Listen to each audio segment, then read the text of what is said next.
A padlocked sports bag in a bathtub. Inside, the contorted body of one of Britain's top code breakers. No fingerprints. No DNA. No signs of forced entry. Welcome to one of the most puzzling death mysteries of the 21st century that continues to baffle investigators and conspiracy theorists alike. Before we dive deeper into this mind-bending case, take a moment to hit that subscribe button. You won't want to miss our upcoming investigations into history's most perplexing mysteries. The year was 2010, and in a luxurious Victorian townhouse in Pimlico, London, a discovery would shake the foundations of British intelligence and spark international intrigue. The body of 31-year-old Gareth Williams, a brilliant mathematician and GCHQ analyst on secondment to MI6, was found in circumstances so bizarre that they seemed pulled from a spy thriller. Except this was frighteningly real.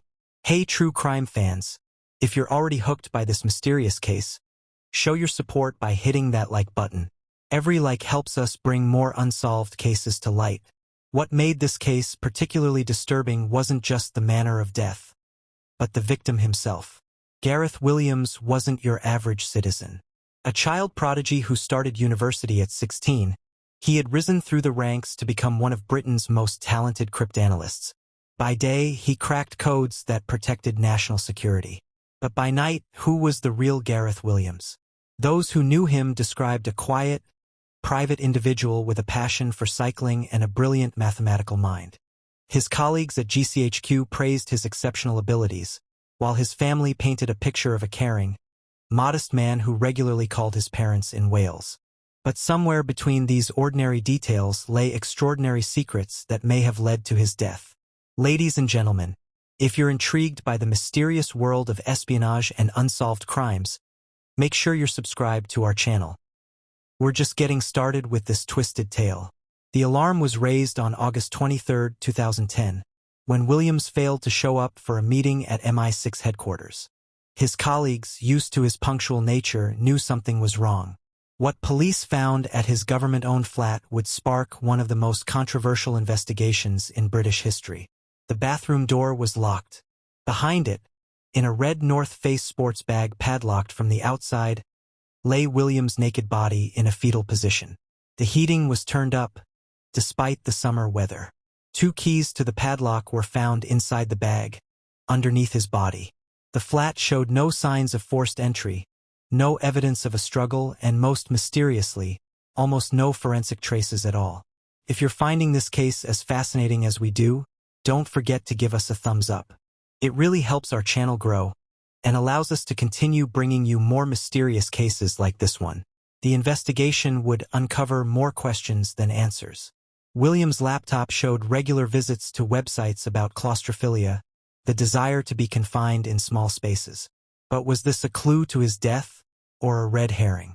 In his wardrobe, police found £20,000 worth of high-end women's clothing.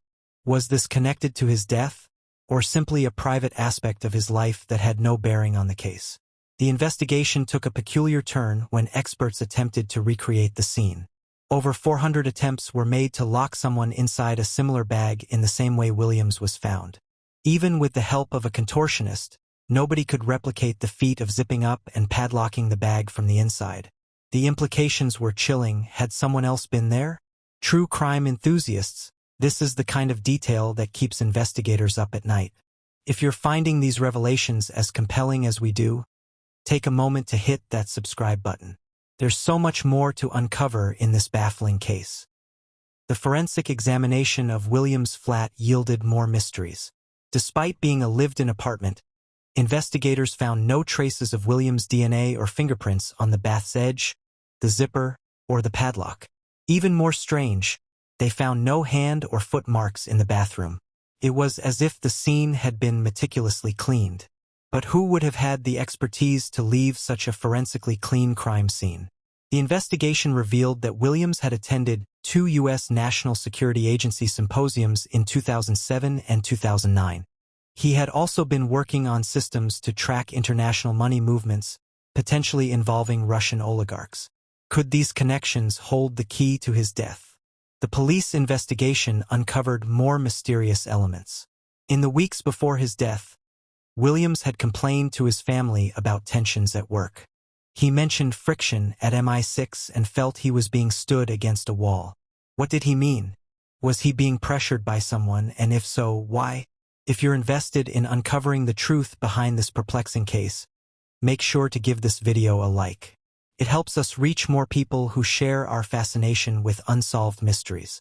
CCTV footage from the days before Williams' death showed him shopping at Harrods and high-end fashion stores in West London. He seemed relaxed, showing no signs of distress.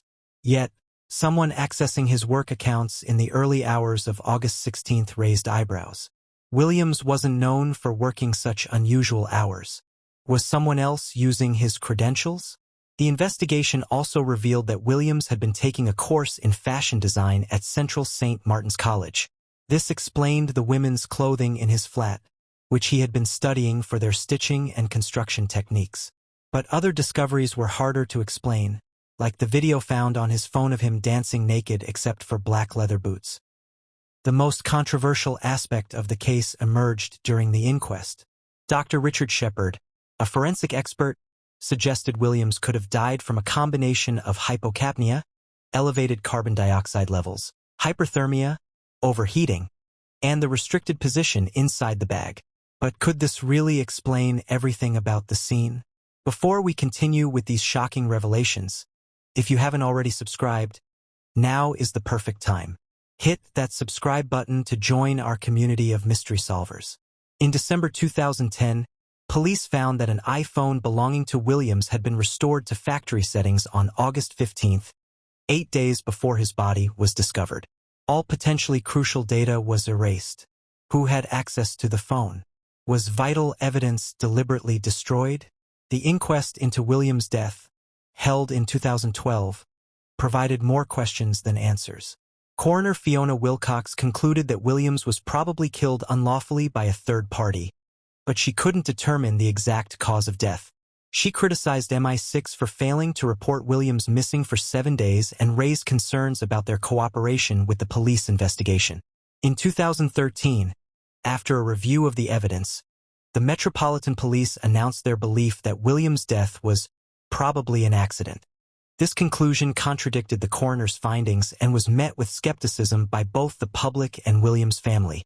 His sister, Carrie Sub, maintained that Gareth would never have gotten into the bag voluntarily. To this day, the case remains officially unsolved. Was it an accident during a personal experiment gone wrong? Was it a professional hit disguised as a bizarre accident? Or was it something else entirely? The truth about what happened in that Pimlico bathroom continues to elude us. If you've stayed with us through this haunting story, please show your support by leaving a like and subscribing to our channel. Your engagement helps us continue investigating these mysterious cases. Some argue that the truth about Gareth Williams' death will never be known, buried beneath layers of national security and international espionage. Others believe the answer is hidden in plain sight, waiting to be discovered. What we do know is that somewhere between the world of high-level cryptography and a padlocked sports bag lies a truth that someone, somewhere, doesn't want revealed. The case of Gareth Williams serves as a chilling reminder that sometimes the most baffling mysteries aren't found in fiction, but in reality. His death continues to fascinate and disturb those who study it, a testament to its peculiar nature and the many questions that remain unanswered. As we conclude this investigation, remember that somewhere out there, perhaps in plain sight, lies the key to unlocking the truth about what really happened to Gareth Williams. Until then, his case remains one of the most perplexing mysteries in modern British history.